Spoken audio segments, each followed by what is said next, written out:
will be playing XP lane Baxia. Kyle Casey still on that Lucas. At dito na nga natin makikita no, yung Baxia reply as well against that chip. Nakita na rin natin ito sa mga ibang amateur scene or ibang amateur games kung saan nilulunod lang ng Baxia sa Tortoise Poisons yung mga lumalabas doon sa loob ng kanyang chip ultimate or shortcut. Pero overall, Tope, sa mga heroes na nakita natin, sino ba yung pwedeng makalamang sa early game? Well, sa tingin ko makakalamang dito ang kupunan ng Falcons. They have the Zushin. Alam naman natin na napaka-bully pagdating sa pokeset ng Zushin na to. Unless ma-maximize talaga yung mga early damage din. May sakit din kasi yung chip kahit paano. Yung kanyang crash course, yung kanyang mga crowd controls na gano'n. Pwede ma-maximize naman ni Lancy para sa kanyang mga Void Blast. At makikita natin yan dito sa pagpasok natin sa Land of Dawn for game number 2 of TNC Pro Team kontra Team Falcons. Tuloy ang laban sa Impapawid. Punta na tayo sa ating casters. The game is set as well as the heroes para sa TNC and Team Falcons. Ngayon papasok na tayo sa game number 2. Ito na, no, mababanggit na natin yung Naruto! Sasuke! Finally, mababanggit na rin natin. And kaabang-abang talaga ang harapan ni Naruto at ni Sasuke mamaya. Walang usap-usap yun, ha? Gusto lang talaga natin, no? Although, maganda yung setup ng draft for both sides. I really do like when they picked up the Lucas here on the side of Team Falcons. Nabigay nila yung isa sa deadliest jungler na pwedeng mahawakan ni Kyle TZ. Pero ang ganda rin ng setup dito ng Esmeralda para kay Trimar. Not only that Trimar is a very good and prolific Esmeralda player, pero mamaya natin pag-usapan yun. Zahidan na role yun. Okay, ngayon hahabulin pa rin dito ng Team Kulong? Falcons. Pero nakulong, Yawi ang naging paunang dugo doon. Naku, makagawang po ng Green Cops. Pero ang dami ng Nexus doon. Buhay ni Yawi, pati yung Flicker. Dalawang green pa yung makukuha dito dahil lang gosh. namatay Ay, oo nga. yung chip. Pero again, no, ito yung parang maganda sana yung idea ng TNC nung pinick up nila yung Esmeralda kasi parang iniisip nila pag nag-XP, yung badang pwedeng sipsipan yung shields. And even if mag-back siya, meron silang sagot na Eve tulad ng binanggit ng panel natin no, na parang napakadaya kapag ikaw ay isang back siya lamang tapos nasa loob ng RWM para magtatampok na hindi ka makapaglaro. Pero in terms of early game movements, medyo malaki yung kalamangan dito ng Team Falcons kasi sila yung aggressor. For TNC, they need items, they need supplementary items para matulungan yung kanilang power spike. Sa side ng Team Falcons, it's just raw presence, no? Yung Baxia, yung Lucas kapag may ultimate, napakadaya niyan. And ang kinagandahan doon is yung timing nila mas maaga laban sa TNC. And we've seen that, no? Lalo na noon sa nakaagaw na nga ng green, nakakuha ka ng turtle, and now even a big objective nga para kay Kyle TZ. Oh, magandang simula to para sa Team Falcons, lalo na kay Kyle TZ na nakakalamang na pagdating sa farm at nakakuha na rin ng kill. So, alam naman natin, sobrang sakit talaga ng early game damage, yung mga flash combo at kung ano-ano pa mga elemento para sa isang Lucas. Pero si Yawi ang may ibit dito. Okay, medyo makaka-cross over na nga lang din yan ng slight, yung mga fist break doon manggaling sa Team Falcons. But talking about yung mga base damage sapat na agad for Team Falcons, meanwhile for TNC, sabi nga natin, kailangan pala ng enough na resources para makasabay. Yeah, kasi yung yung dalawang course lang nila dito, yung Suyu, kailangan ng Warax, yung Harith, kailangan ng Stardom Side. Even si Trimar TZ, kailangan yung Libro.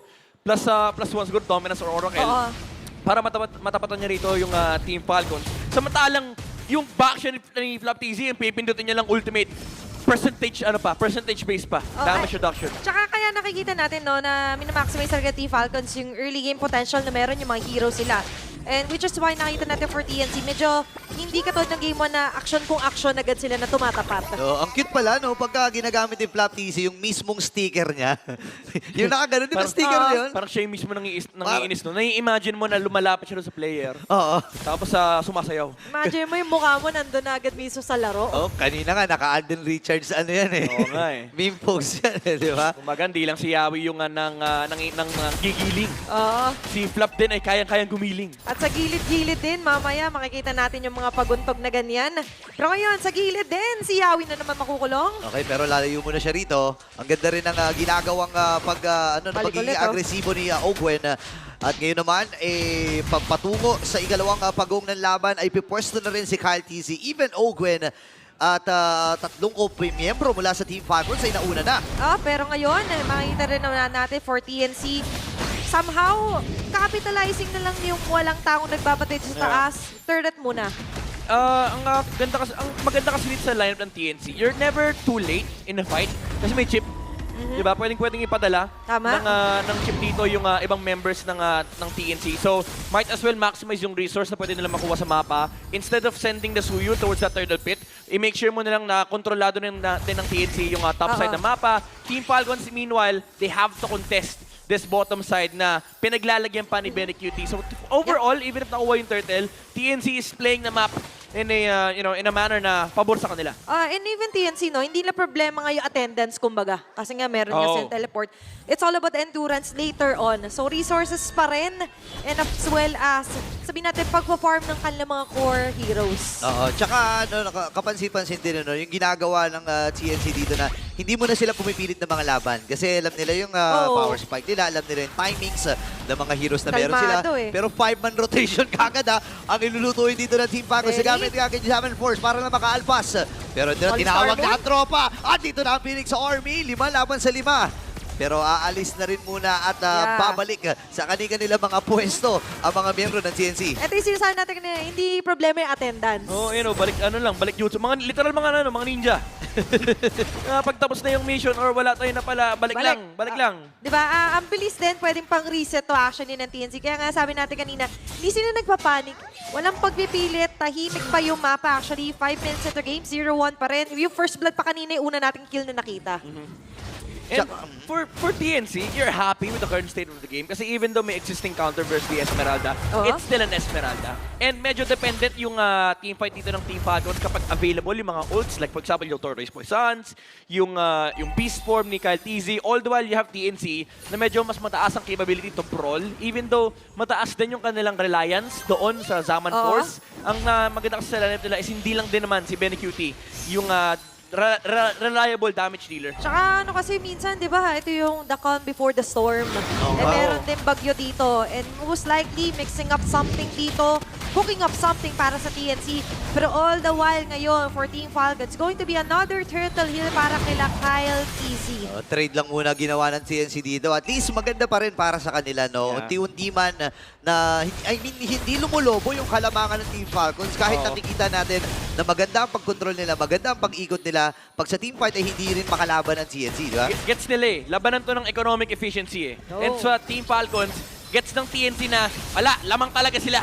Kaya ngayon, ipipilit na magkaroon ng pick-off ba? Makakataas 3 mark, pinalibag. Okay, flicker na yun, pero binalik pa rin. Ngayon naman, IC Lance yung magiging Kyle? target. Naku, nagalit na si Kurama pa yun. Ito na, kahit easy Truly. nakuha ng kill. Ngayon naman ay si Yawi ang magiging next. Nag-stang ng Sky Piercing ni Super Makmak. Ngayon, lalabag yung Zaman Force, pero wala nang reinforcement.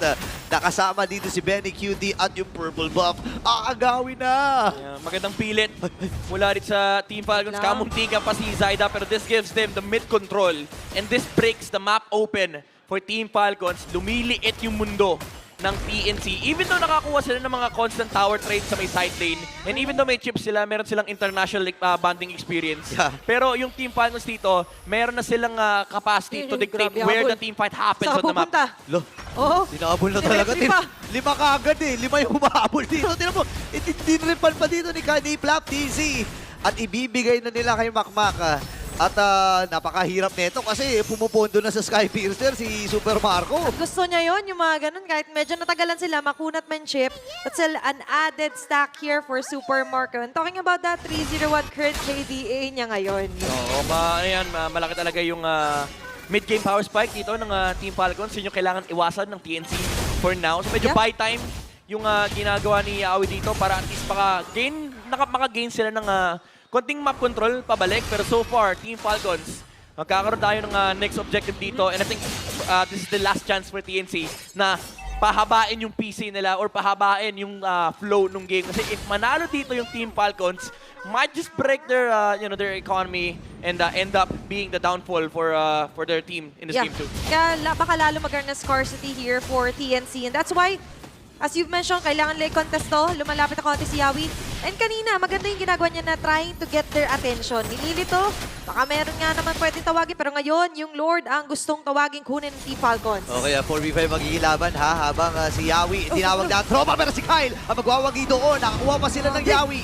At ngayon ay naipit yung mga miyembro dito ng CNC Pro Team. Habang sila, sino man ang magiging last target? 3, 4 ang napatumba nila. Magiging Sa dalawa. wabang pa nga ata. Si Trimmer ay kinumita yung kanyang flicker, pero binababara pa rin ang lanterns mula dito kay Few. Makakaalpas, pero 4 ang nataga. Yeah, ubos ata ang base dito ng TNC. 9 Oo. minutes in, almost 6,000 gold lead, and ang daming naging numero sa Sky Piercer dito ni Supermarket. Actually, isa lang pala. Isa lang. Isa lang yung nakuha niya, pero tuloy-tuloy lang ang pag-snowball ng Lucas and ng Granger. And alam mo, Burrito, yung ganitong feeling, pag naka-agi tayo, parang unstoppable na. Oo. Yung ganitong classic lineup kasi Oo.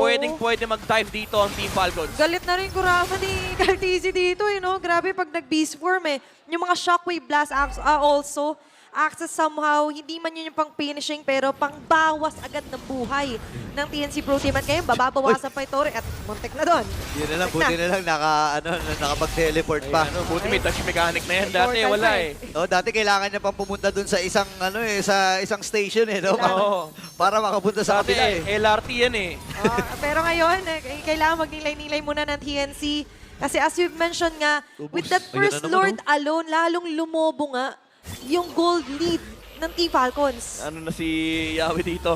Sinisilip niya na lang Lahat ng yung mga... pwede. Oo, kasi ang kasong problema, may pwede mag-drive eh. Oh, may drive-by eh. Oh, si Flap TZ pwede siyang sunduin eh. Oo. Boss, saan ka ba boss? Literal Dito na, ako, boss. literal na roamer eh. Ito si Yawi kasi ikot ng ikot, hanap ng hanap. Road trip sila. Road Si Yawi, lumilipad eh. Gusto Diba? papuntang Indonesia eh, kasi sinusundo siya ni Flap eh. Pwede ako sa Pilipinas, pre. Ay, dito ka muna, pre. Nakaka-achieve mo lang ng 2,000 assists mo Nag-playoffs kayo, sayang eh. Oh, di ba? Oo nga At ngayon, nakikita din natin yung reflection nga nung maaga na pagkuha dito ng resources for Team Falcons looking at their Infinix in-game equipment. Yeah. Lumalaki na yung gap every skirmish na naipapanalo ng Team Falcons. I wouldn't even call it a team fight kasi hindi makasakit Hindi. dito Yeah. yung TNC. Lalo pat ang laki nung presensya nung Lucas at nung Baksha. And again, ito yung sinasabi ko kanina na ang gagawin lang naman ni Flap TZ is Rorolyo, pipindot ng ulti, flat damage reduction na percentage, hindi pala flat, percentage based. So kahit gaano kataas ang damage output dito ng TNC, ang dami na na-negate ni Flap TZ. Dagdag mo pa dyan yung Revitalize. Tapos yung sheer damage output ni Kyle TZ. Even though kaya na rin naman na lumaban dito ng TNC, it's just that ang laki kasi nung disparity. No? Oo. At this point, 7.5K, makaramihan pa dyan nandun para sa Granger. So, yung mga laban na gustong i-take ng TNC, kailangan isang malaking biglaan eh. Kaso, ang nagiging dilema nila, Flap yung TZ poke pa rin. battle din ng Team Falcons, ano sila eh, on flick din eh, on Oo. point. Kasi may Zushin, may Badang, may Granger, pwede silang umamba din. Tsaka nakikita natin yung na-appreciate ng mga people din, yung value talaga ng Baksha. Diba, na nakikita natin yung pang-chase na dun kay Yawi. Pero ngayon, conceal play here for Team Falcons. Pero yung Lord, may Yawi sa likod. Sa likod ata, pero si Kaltizi nakuha na ng tuluyan ang Lord na ito. Pero si Manny Kuti nasayaw! Kaya lang pinigilan yung kanyang mga indayog doon. Ngayon ay bibitbitin ito si Dream RTZ. Dalawa ang kanilang nahuli. Habol pa ata, hinahanap pa nila si Zaida kung saan nagtatago. Ikot-ikot lamang, pero hindi na nila ata aabutan. Naku, may cycle na nakita! Hindi pa pala, aabutan pala. Pero lumaban na rin si Zaida dito. Saktong dash, saktong rondo, sabay super makmak ang nakakuha pa ng kill. Umabot, 3 ang mapapatay nila sa TNC. Lord on the mid lane.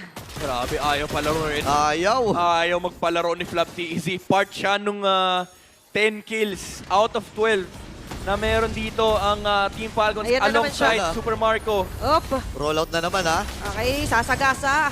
Pero other members ngayon ay focus na nga lang din on the clearing out the minion wave na TNC. At andun si Magirigin. Okay, medyo nag-overshoot si Super Mac doon. Napag-isaman for same with river manipulation. Pero ang katanungan ay mapipigilan ba nila? Next Yes. wave pa. Wala na nga mga Aray. unang wave! And Super Mac ay godlike na. Wala talaga makapigil kay Super Marco dito. Pwede na sila mag-base lang. Kyle TZ ang buong kupunan Oh, waves, ng Team waves. Falcons ay dead-diretso na sana. Pero eto na yung next wave. May next wave pa pala lamang yung minions pero di sumusuko ang TNC. Kaya bang tapusin ang Team Falcons? Ang kasagutan ay oo. 1-1 ang ating score. And with that, they will end